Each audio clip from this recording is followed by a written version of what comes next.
If you are a teacher, parent, administrator, student, and/or anyone who loves reconnecting children with nature, and you want to figure out how to cultivate learning gardens and nature-based curriculum, then this is the podcast, the Outdoor Classrooms podcast.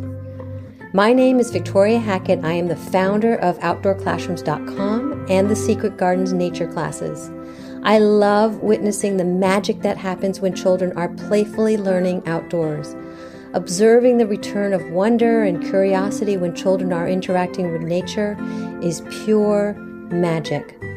This is the podcast that is going to help you capture children's interest and give you not only inspiration, but some real life strategies that are going to help you figure out how to use the outdoor space, your outdoor space, as a teaching tool, so you can enlighten the playful learning experience for young children. Welcome to our Outdoor Classrooms community.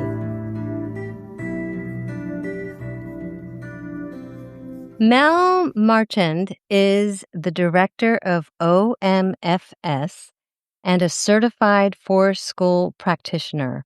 She holds both a bachelor and master of political science and found her way into education through a deep passion for children, nature, and alternative approaches to learning. While pursuing her Bachelor of Education, Mel discovered OMFS and immediately felt drawn to its philosophy. What she loves most about forest school is the deep respect educators have for children and the relationship-based approach to learning. She believes children thrive when they are trusted, supported, and free to explore the world around them. Mel is passionate about creating welcoming spaces where children and families feel connected, valued, and free to be themselves. She is continually inspired by the curiosity, resilience, and joy that emerge when children are given the time and the space in nature. Without further ado, Mel. Hello, everybody. We have a very, very special episode. We have Mel here from Aurora Medante Forest School, and she's going to help answer the question, what happens when we trust children, trust nature, and trust ourselves enough to do education a little bit differently? So thank you for coming, Mel. And I can't wait to talk to you more about your forest school and looking at education a little bit differently. Yeah, thank you so much for having me. Great. So forest schools are really becoming more and more common now, but I feel like yours sort of has a very distinct feel to it. Can you share a little bit about the philosophy that guides the decisions that you make in your program? Yeah, so we see children as being smart, capable, and responsible for directing their own learning. So children come to us with ideas and questions, and we help them to explore all of their interests in the forest. Why we love what we do is we love to help children develop a strong connection with nature so that we can help to create the next generation of adults who love and care about the earth. It's beautiful. It's beautiful. So when people visit Oro, I want to make sure I say this right, Oro Medante Forest School for the first time, what do they have? Do they often misunderstand something about what they're seeing? Because it might be something that they don't recognize, or they're kind of expecting Yeah, something. I think, well, a lot of people in town, they follow us online, so they kind of see what we're up to. And I think they have like a general idea of what happens at forest school, but I have heard some, surprise when people come for the first time. Some people seem to have researched forest school very well and kind of understand what will be happening. But I'd say two common surprising factors for parents, one of which would be they're surprised that we don't have more stuff planned and we don't have more Mm. toys. So they might show up and be like, okay, what are you guys going to do all day? Like, what's the plan? Where are all the toys? Like, just like give me an idea and usually we have two or three ideas of what we'll do in a day. So maybe we're going to go on a scavenger hunt in the woods that the teachers have planned. Maybe we will do a flower craft and maybe we will cook some food on the pizza. So three ideas that we'll do in the day. we don't always end up doing the ideas that we come with because, sometimes we introduce an idea to the kids and they're like, no, we have this way better idea. Let's do it. And our teachers are so good at following their lead. For example, last week, a squirrel got into one of the kids' lunches. So although I had this really neat bubble craft set up, I was going to like have the kids go in this tub of bubbles and like do a hula hoop over them and they were going to love it.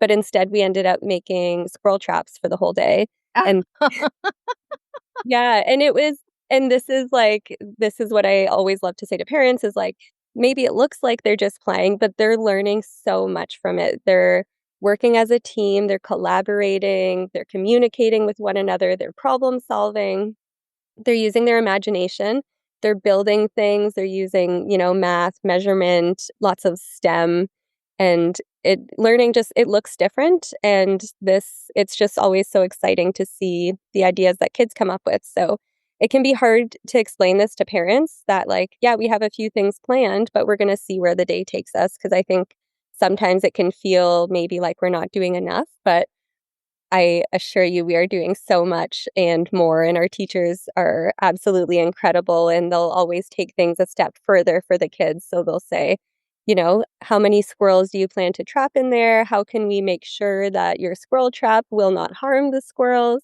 And just to be clear, no squirrels were actually trapped. It was more of just like a bear hunt kind of mentality, like we're going on a squirrel hunt. Right. And then, yeah, the teachers are then great at pulling out literature that matches with that, and they'll find some squirrel books. And obviously, it seemed like the day was feeling kind of silly, so we ran with that too, and we read some silly squirrel books.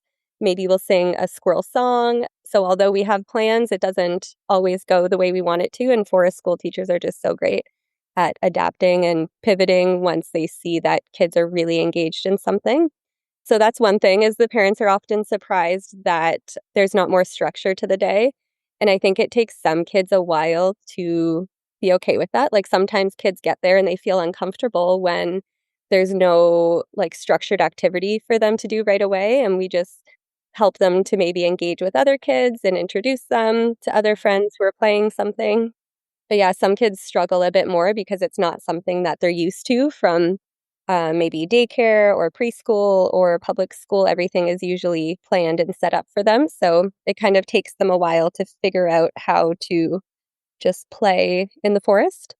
And then the other surprise for a lot of parents is that we run through the winter. So we're Mm. in Ontario. Winters can get cold, but I explain to people it's okay to be cold, and we always make sure we're safe. And if kids do feel, uncomfortably cold, we'll go inside, we'll warm up, we'll have, hopefully they have a warm lunch, and then we'll head back out. But we do run through the winter, and kids actually love being outside in the winter, and it ends up being a lot of people's favorite season to be at forest school. Yeah, I found the same thing in my nature classes. It's incredible. We're not as far north as you, but same. It's incredible. So, thank you for that. That's an incredible. It's truly. I almost see it as that trust fall. It seems like your teachers and your community have really embraced that trust, trusting the children, trusting nature, and trusting to do education differently. And that's what I really want to dig in today. So, can you walk me through a typical morning before children arrive? So, what are you looking for in the forest before anybody else gets there? Yeah, great question. So every morning, the teachers get there about 45 minutes before the students. One teacher will start to set things up. So they'll, bring the wagon over, get all the gear ready. And then the other teacher, usually we have 3 or 4 teachers working each day, but one teacher will go do a site assessment. So there's just a link that they go to on their phone. And each day, one teacher is responsible for checking to make sure that everything is safe. So they'll go check the bathroom, make sure, everything's feeling safe and okay there. But the biggest risk is of course in the forest. So the teacher goes down and they assess the trees mainly. So they'll look up and down and all around, noticing if things feel windy or just unpredictable. That teacher will check the radar, they'll check wind conditions and any weather that's anticipated for the day. And there have been a few times when a teacher has gone in and been like, you know what, we're not going to go in the forest today because I noticed that there's a few hanging branches from last night's windstorm, and I don't think the kids should be in there. And the rule we follow is we follow the lead of the most conservative educator. So if one teacher is feeling even a little bit unsafe or just uneasy about something, then all of us just immediately go, okay, I hear you. Like, let's move on and figure out how to fix it. So, on a day where there maybe are some hanging branches, and if I'm not there, then they would call me in. I would come take a look, and I would either try to resolve the situation on my own or call in an arborist to come help us out. Brilliant. One time I went in to so there was a day we had it was crazy weather, lots of trees down and whatnot. So I went in with a teacher and we were like, yeah, this is not a good forest day. And as we were doing the site assessment, a lynx walked by us. Wow. Yeah, so we're also looking for, maybe animals that might be in our play zones that so we saw the lynx and we were like, you know what, we're going to give the lynx lots of space today. We're going to play somewhere else. Or maybe there is, like a raccoon has gotten into something and it needs to be cleaned up. So, yeah, we're looking for all sorts of safety. Yeah, any sort of safety issues that might come up in the forest. We're doing a really good check each morning. And Yeah. then kids get there and then we get to start our day. Amazing. Amazing. So are these are all public? Are they public private spaces? Are they? Yeah, great question also. So previously, we have always rented spaces. So right now we have two locations. One is it's like a community farm, and there's been some challenges being at a community farm because there's other people there, and when we're doing our site assessments, there might be something left in the bathroom, like maybe someone left a hot pot of coffee or something like that. So Mhm. there's some challenges with sharing spaces. And then our other location, it's a private landowner and he operates his own business there. So, more space sharing things to Yeah. be aware of. But we actually recently purchased property. So we own our own land now and we're going to be moving some of our programs in September. Wow.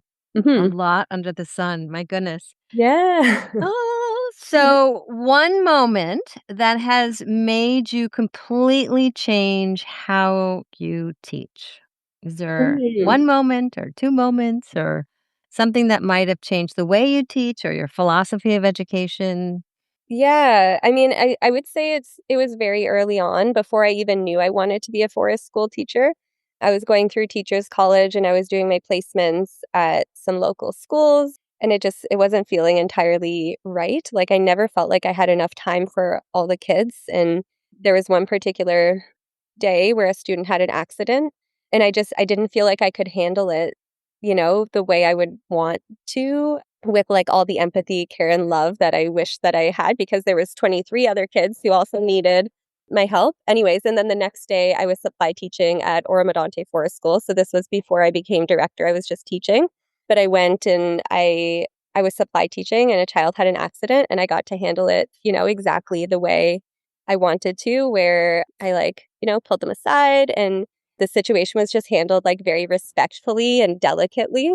And that's where I was like, oh, I think I just need, like, I like small group learning and I like being Yeah. able to, when things do come up for students, whether it's an accident or whether they have a particular question, like I just do not like to rush through them. And I like to actually like get into the nitty gritty of like whatever's going on in their life, whether it's like a challenge with a peer or just like a really big learning moment for them. It's so great in these small groups to actually be able to like really dive into things with them. It feels really special, and I'd say that's been a huge part of my teaching journey. Yeah. It's beautiful. So building this for school isn't necessarily all about the children. It's also about creating a culture. How intentional are you about building that culture among your staff? And you spoke beautifully. You said they're the best in the world. How do you create that as an owner and a director? Yeah, I mean, I think it's really hard, and I think I've learned that not everyone gets it. And I think some people want to work in outdoor ed, which is great, but not everyone is a fit for our culture.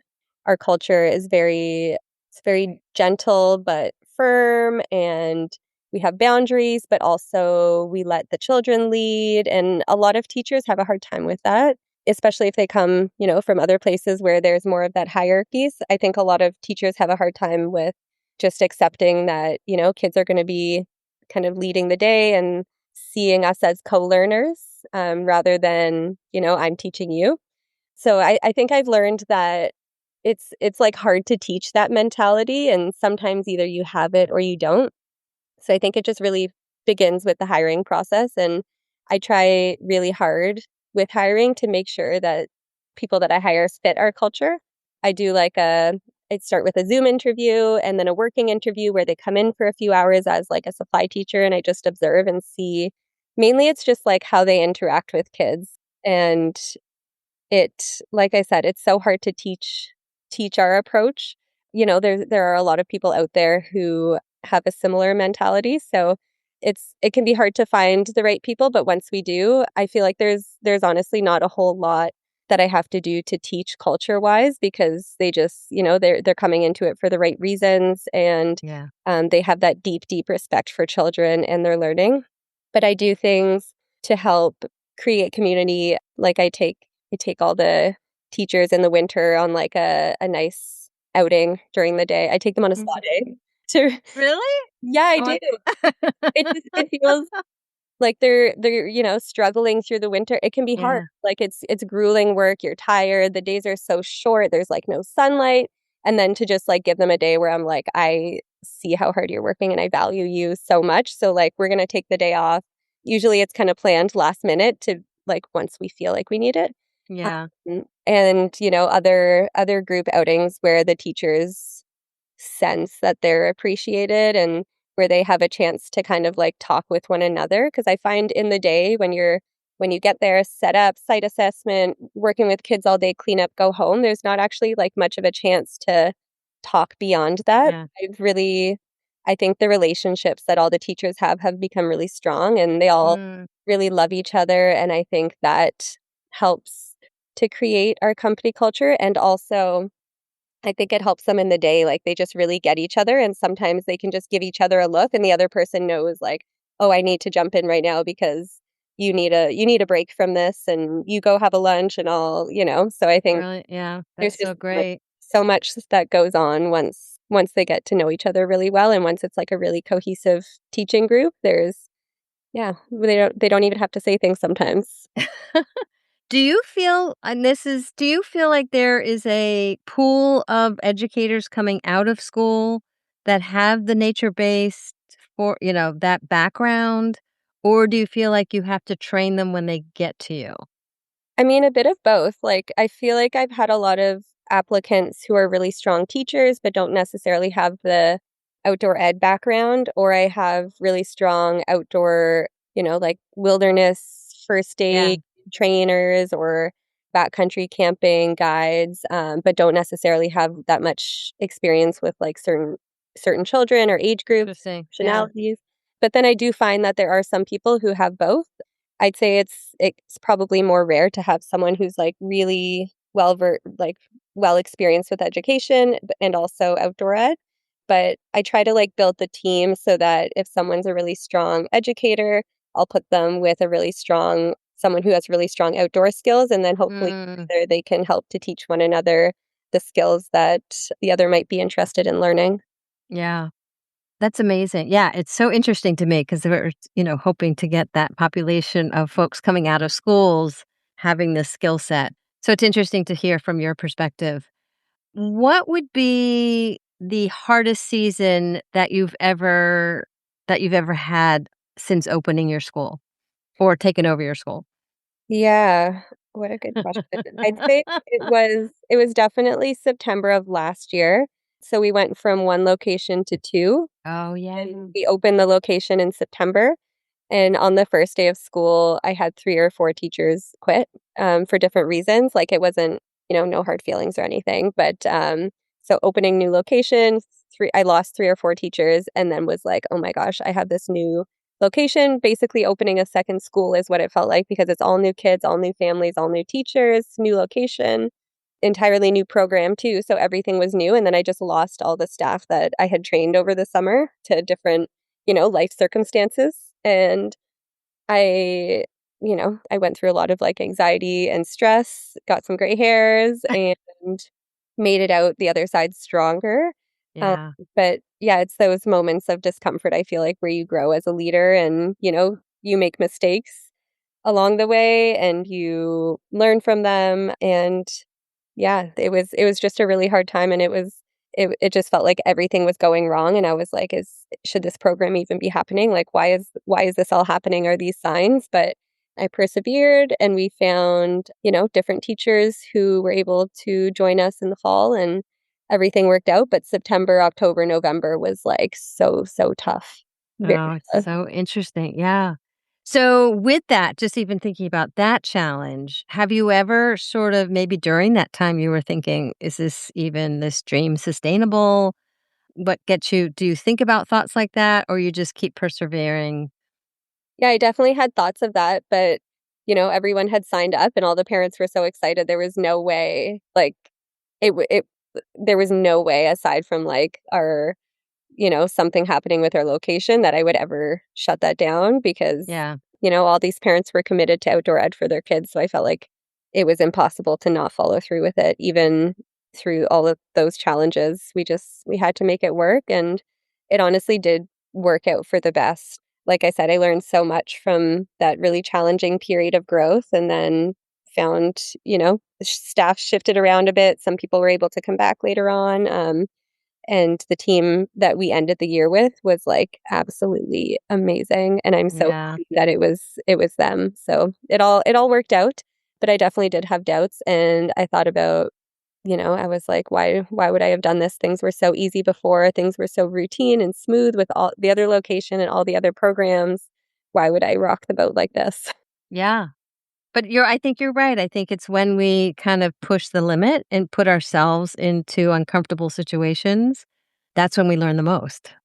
And that's For sure. when, and then it's sort of then it's those crazy, crazy things that happen is then you're on the cusp of something that's even greater. So it's kind of reminding our listeners that, if you're in that sea of craziness to keep going Mhm. because you look what happened to you. So in terms of just other folks that don't necessarily maybe not know that much about forest schools, do you feel like they may romanticize about forest schools that they don't see behind the scenes? Like, there's a lot that goes on behind the scenes. You're doing the assessments and all of that. Do you feel like there's kind of do you feel like forest schools is romanticized? Is I there's think by some, like, to a certain degree, I think some people know exactly what they're getting into. Do you mean more so, like, by families who are registering or teachers? I think maybe people that aren't in the world of maybe not teachers, maybe Mm. the people sort of Yeah. further away from it. Yeah, absolutely. Some people signed up and then they saw the gear list and they were like, "Why am I gonna need all these things for my child? You're What is in Canada. You're in happening?" Canada. I think there may have been some, like it's called a forest school, but it was at the location where it was at. It was at kind of like yeah, it says community farm, but it's like a very, very nice community farm, like a kind of a fancy community farm. So a lot of people were like, "Oh, they're gonna be outside sometimes." And I don't think they realized exactly how much. So there were some hard conversations with parents about, it's really cold and your child's gonna be outside the whole day. If you can't bring them the proper gear, they'll need to go home. And then, the toileting, sometimes some families were surprised that their child may do a tree pee in the woods. That was something that they've never experienced before. And yeah, I think there were a lot of surprises for families, but also a lot of families in our area are very outdoorsy. There's, like, a big ski culture here, and there's Yeah. a lot of hiking, so there are a lot of families who are already outside all the time with their kids, so, I'd say more families knew what to expect than didn't, but those that didn't were, like, very, very shocked, but you know what? They all stuck the year out, and then at the end, they were so They happy. were converts. Yeah, they were converts, and they came to me at the end of the year and said things like, "You know what? My child is the only member of our family who will hold a spider." Like, all the Oh, other kids are, like, scared of bugs, and, this child who came to forest school, she's picking them up and she feels comfortable in nature. She wants to go play in the woods while the others don't don't understand it. So I feel like they learned about how to prepare their child, what to expect, and then I think the year ended up being so great for them. Yeah. There it is. That's the secret sauce, yeah. So you spend thousands of hours, and you and your educators spend thousands of hours just simply observing children. So what have children taught you and or your teachers that adults tend to forget, that us adults Yeah, forget? my such a good question. One of my favorite things is, like, I feel like in the forest, we're always, like, looking down, but one day a few months ago, one of the kids was like, "Mel, have you looked up today?" And I was like, "Oh my gosh, I never look up." And I looked up and I was like, "Oh my gosh, it's so pretty up there." But for whatever reason, we're always looking down, and now every single day in morning circle, I try to take a moment and be like, "Let's look up, like, what does it look like up there today?" And yeah, he taught me that, and I never would have thought to do it, but there is something really Right. special about just looking straight up and seeing the trees and the clouds coming by. I love that. I'm gonna start doing that. Yeah, The yeah, ripple effect. That's right? that's so simple. So simple, but I don't know why I was never looking up in the forest. Well, I think we look down to see where we're going and Mhm. whatnot. So kids are growing up very, very quickly. And so our kindergartens are now kind of first grade. If you were to sort of slow things down for those kiddos, what and how, if you were the queen, how would you, or a magic wand, how would you slow it down? Yeah.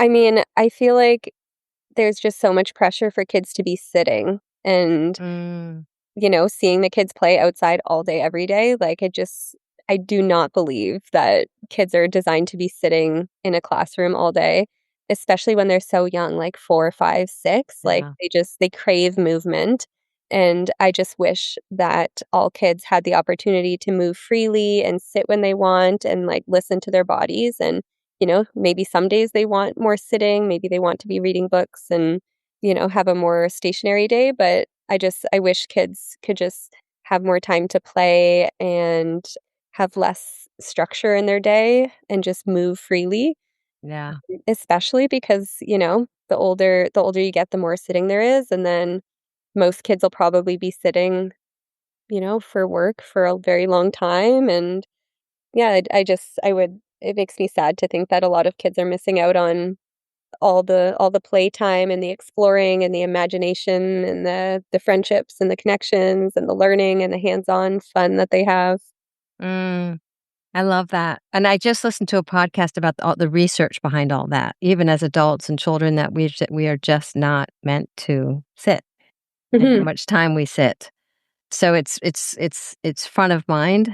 I've been sort of thinking a lot about that and how we put children in chairs so early on in life, and that they're supposed to be good. That's they're sort of trained. You're good if you're sitting still. It makes me sad because they're good if they're sitting, but a lot of kids, like, literally can't stop themselves from moving. Yeah, Like, they're trying so hard, and then I don't want any children to feel like they're, like, bad for, right. not being able to sit through circle or not being able to sit through a full lesson, especially when they're so young. Like, I feel like there's, kindergarten's getting ready for grade 1, grade 1's getting ready for grade 2, and it feels like there's, like, less and less playtime and more sitting time, Yeah. which yeah, I would hope that it would be going in the opposite direction. And I think your forest school, I mean, really just your philosophy is trust nature, trust children, and trust the whole all of it. So do you feel that children are arriving differently to your program differently than maybe 5 or even 10 years ago? Maybe you weren't there 10 years ago, but Yeah, do you feel like they're arriving differently? I do. I find that especially kids who haven't been with us before, like I said, they don't know how to just play because they're used to having their tablets at home. They're used to having, like, all the activities set up for them at school. So I feel like less and less are they experiencing just, like, open-ended play at home and in other educational settings. And I think it's so important for them to be able to just learn how to, like, play and, use their imagination and build something with their friends and make a squirrel trap. So, another thing I've noticed is, the reliance on technology. So, some kids come to forest school and they play even though they don't have screens, they play Minecraft in the forest. Oh, Yeah. they play the game. But they're reenacting the game, so they're Oh, pretending to be wow. Minecraft carriers, and they find a stick that looks like their pickaxe, and they're mining for I don't know what they mine for in Minecraft, but they're mining for things, They're playing it out. They're they're playing yeah. it out, yeah, and although they're in the forest the whole day, 0 screens, there's some kids, they just talk about video games the whole day, which I feel like is not something I had experienced until maybe, like, late last year. Wow. Yeah. Yeah, they're trying to process it. And I think it's a way for them to connect with others too, like if they're new to the group and maybe, they're like, "Do you play Minecraft?" Because that's, what they're The used to doing at connection. home, and if someone else says yes, then they're like, "Done, like, we're gonna be talking about Minecraft?" Yeah, it's interesting. So with parents, what's the biggest transformation you see on their end?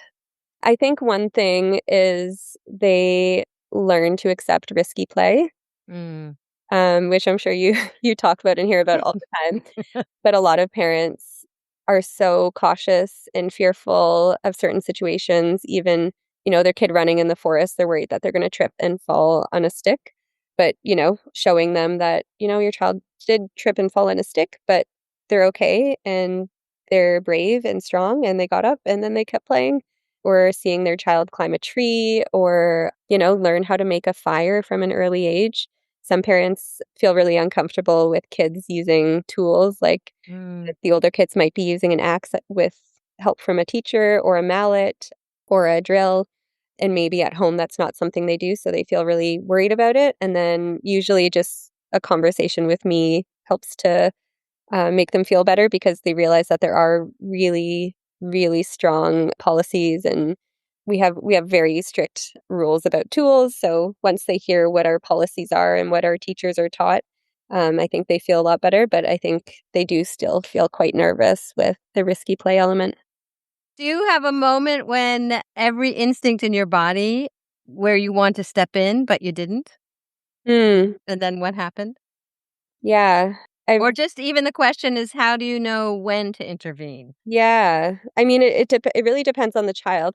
I think it's hard to answer because since it's the end of the year, I got to know all the kids' Mm, capabilities so much, and they understand their boundaries and, you know, just, like, how far they're willing to go. I guess I think the one thing maybe I struggle with that I always wanna say, like, "Stop," is, when they're getting far from me, like, yeah. I want to keep them all close, and our rule at our forest school is that they have to be able to see an educator at all times. Mhm. So often they can see me, but they just feel so far away, and I'm a parent too, and risky play is still hard even though I do it every day. But once they're away, I'm like, what, if they do get hurt or need me, like they're so far, but I do trust them and I can still see them. They can see me, like it'll be okay. But yeah, I do have a hard time once they just start to wander a little bit farther than I would like. Yeah. Mhm. So, if I were to visit 5 years ago and then visited today, what do you think would surprise me? Great question. So we used to just have options for 1 day a week children. So kids would come 1 day a week and then do something else the other 4 days. But I wanted to offer like more of a like full replacement to other educational models. So instead of kids coming 1 day a week, they can now come 5 days a week. Mm, Yeah, so that's one thing. I feel like things really do feel the way that they did 5 years ago. Like, it feels very similar, like, the culture feels the same, mm, we sing the same songs, we have pretty much all the same programs, a lot of the same kids even. I just don't think there would be a lot that would be, like, that shocking, like, what the former director created, I feel like worked so well and everyone loved it. The teachers were happy. I guess another thing, now that I'm thinking of it, is I had felt like I really wanted to, like, keep the staff that I liked. Like, I noticed that there was a lot of turnover before, and compensation wasn't exactly, like, on scale with, like, other private schools, so I did like increase tuition, not by like a crazy amount, but by enough where I could like pay teachers better to hopefully keep them around longer, which feels like a tricky thing because I know these programs are expensive and the ratios are small, so I want it to be accessible for everybody, but also I feel like the school really needs like a stable and reliable group of teachers. So I kind of chose to charge a little bit more Mm, to keep the teachers and to show them how much we appreciate them and the hard work that they do. But we do have subsidies too. So, when if there's a family who wants to join a program but needs some financial assistance, we've never turned anyone away, which is pretty fortunate. I'm really happy about that. But then, even though we offer financial assistance, I always still feel kind of bad because even though, we can subsidize a spot, they still have to have a car to get to the forest. And a mm, lot of a lot of the families who might need financial support also probably don't have a car that they can use all the time. Maybe their family shares a car, or maybe they use transit in town. So yeah, in the future, I'd love to find a way to make our programs even more accessible to all families. that's so great. That's so great. So, has your definition of success changed since you first opened? Your roles have changed. I mean, over the years. I mean, it's been sort of this complete journey. It's exciting. Yeah, and I think too a lot of the other teachers, like, their roles have changed too, where when a teacher wants to be working more, maybe we make up a role for them that where they're more involved in other ways. There's so much work to be done all the time, whether, the kids wanna be in the Santa Claus parade this year or if they want to, I don't know, have some sort of, like, party at wintertime. Yeah, I just feel like there's so much work to be done, so everyone's role kind of has been changing. I think that goes back to the trust. I think that goes back to the original trusting the kids, trusting nature, trusting the way that we're redesigning education. And to me, it might feel like a free fall because it is different. But I think the more that we all talk about it and do it, it's not a free fall. It's but in the way you're describing your program, it's so I love how you describe it as, yeah, we have 3 activities maybe a day, but there's not we might end up catching squirrels, you know? Mhm. Yeah. Yeah, and how you were so excited about that bubble activity. There's a trust that I feel like is truly embedded in your philosophy, and your educator's philosophy, and in just everything that you do, and it feels also that you're empowering your educators, and that brings success. I feel like, if they wanna do more or less or not let Mhm. they wanna just be more creative in any shape or form, the opportunities are there. Yeah. Well, also less too, like, some teachers may recognize that, you know what, I signed on to work 4 days a week, but I think I would be a way better teacher if I was working 3 days a week. And Interesting. I've had that conversation with many teachers and, we support it. And a lot of our teachers too will take like a lot of time off, which I think is really healthy. So Mm, a few of our teachers have taken 1 to 3 months off to travel. But when they do come back, they're so excited to be back. The kids are so excited to mm, see them. They just seem like fully recharged and happy. And I think it's so important to take care of the educators so that they can show up for the kids every day. Because yeah. if they're burnt out or tired, or if they feel, like, resentful that that they missed out on a trip or that there was something else they wanted to do outside of this, like, I wouldn't like that. But going back to your question about success, like, to me, a successful day, like, I don't know, I feel like I very much take it one day at a time, and I think the day just feels successful when the kids are going home at the end of the day, having learned something, having interacted with their peers, and, we're happy and maybe overcame some challenges. And I think, there will be hard days when lots of kids have challenges or are having big feelings, but I think that doesn't mean it's not a good day. I think it just means it's a hard day and that they're growing and learning something. So I think that has changed for me a bit where, if there was like a really chaotic day where lots of kids seemed unhappy, I would view that as like a failure on my part. Like why did the kids seem unhappy today? Why were they crying? Why were they so upset by these things that they wouldn't normally be upset by? But I think, yeah, having gone through this many, many times now, I've just learned that things are kind of like cyclical almost, and that, they go through cycles where things feel harder, just like us. And then they go through times where things feel easier. And yeah, I feel like a successful day is just a day where the kids are safe and happy and they've learned something and overcome some challenges in the forest. Yeah. It's that feeling when you've been outside, well, you probably feel it every day, when you've been outside all day long and you have that feeling at the end of the day, just like pure, wonderful exhaustion. It's Yes. like, yes, and it's like earned, it's like, Yes. it's Yes. earned and having like a chocolate or something. Yes. And I've tried so hard to explain this to people who are not in the field, I and you know. explained it perfectly, but like a tea, like a warm tea doesn't hit the Yeah. same when you've been inside all day. A warm No. tea, like at the end of a long forest school day, just it feels so good. Like a tea has never tasted so good as it does at the end Yeah. of a forest No, school day. everything tastes better. And then especially during the winter, like if you've been in, and I tell this to my parents in the winter because it's usually the kids are fine and the parent, because I have a parent-child program and the parents are just like, "Ah," and I'm like, "No, believe me, when you go home, you will have earned Yes. the warm cup of tea and everything will taste better." So, Everything tastes better, everything feels better. That, like, warm or scalding hot shower after a yeah, full day yeah, outside in the winter, oh my gosh. yeah, It feels so good, and it does. I haven't really, like, thought too much about it, but there is something, like, that I don't know, like, feeling that you've earned it, like, it's just such a good feeling. I don't know what it yeah. is. My father used to say that, "You gotta earn it. Yeah. Earn your wine."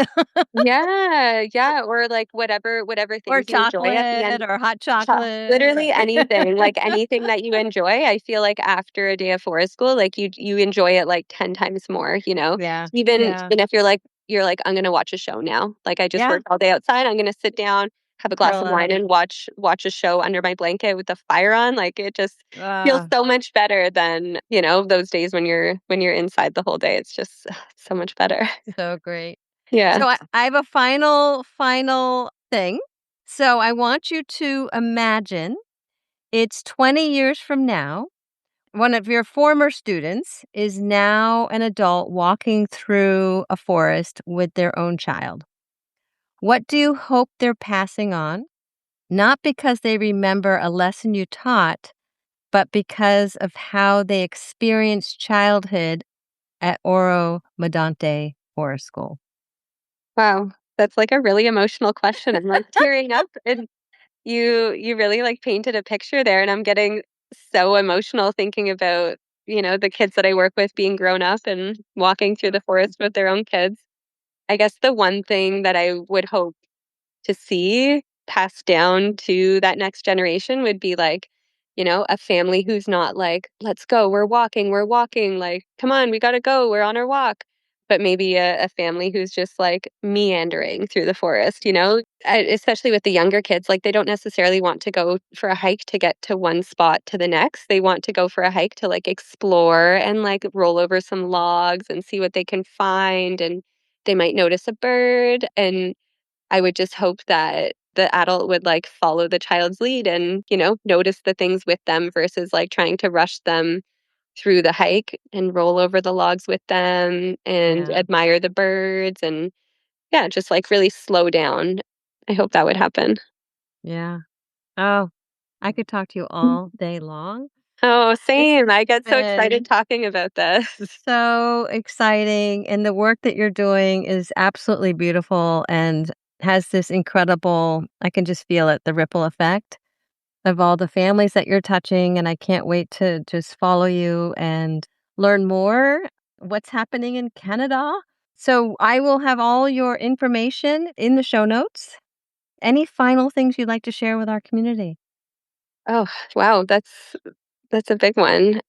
Yeah, I mean, I guess just, like, it's days outside with kids, they're hard, and it feels hard because it is hard, but it's so rewarding and so worth it. And especially on a cold day or a wet day, like you might look outside and be like, "Ugh, I just don't want to go out there." But I promise you, once you get your gear on and once you're out there with them, it's just like it's so fun and it's so magical to spend time outside with kids. They notice the most amazing things, and I feel like it's so healthy for adults to be outside with their kids. And yeah, even if you don't have kids, just spend more time in nature, noticing and appreciating what's around us. Like, the world is so beautiful, and I feel like, we spend a lot of time kind of like heads down working inside, but I hope everyone spends some time outside. Yay! Thank you Yay. so much. Thank you. Yeah, it was lovely talking to you. And thank you so much for all the work you do. It's amazing. And I'm also excited to continue to follow your journey. Thanks. Talk soon. Yeah, talk soon. Thank you. Before you go, I want to share an invitation. If you are an educator who knows outdoor learning matters, but you want more structure, confidence, and support, the Outdoor Teaching Bootcamp might be exactly what you need right now. This is a 5-week online foundations course and is the first step in our Outdoor Classrooms teacher certification program. Each week, we focus on one of the 5 phases of teaching outdoors, helping you build a strong, sustainable rhythm for your outdoor classroom. You'll get pre-recorded lessons inside a private portal that you can move through at your own pace, along with 5 weekly live Zoom sessions where we come together to reflect, ask questions, and connect with other educators from all over the country doing this work. If you're curious whether the boot camp is the right fit for you, I'd love to talk to you. You can schedule a one-on-one discovery call with me, Victoria, and we'll think through it together. Head on over to our website to learn more, or we'll have the link in the show notes as well, and see when the next Outdoor Teaching Bootcamp cohort is opening. Thanks for listening and for the work that you're doing to bring learning back into the relationship with nature. So P.S., if you are a Circle member and you are interested in taking the Outdoor Teaching Bootcamp, you get $100 off the price. So there are huge discounts for joining our Circle membership community. So again, if you have any questions about this, schedule that one-on-one call with me and I'd be happy to answer any questions. Talk to you soon. Bye.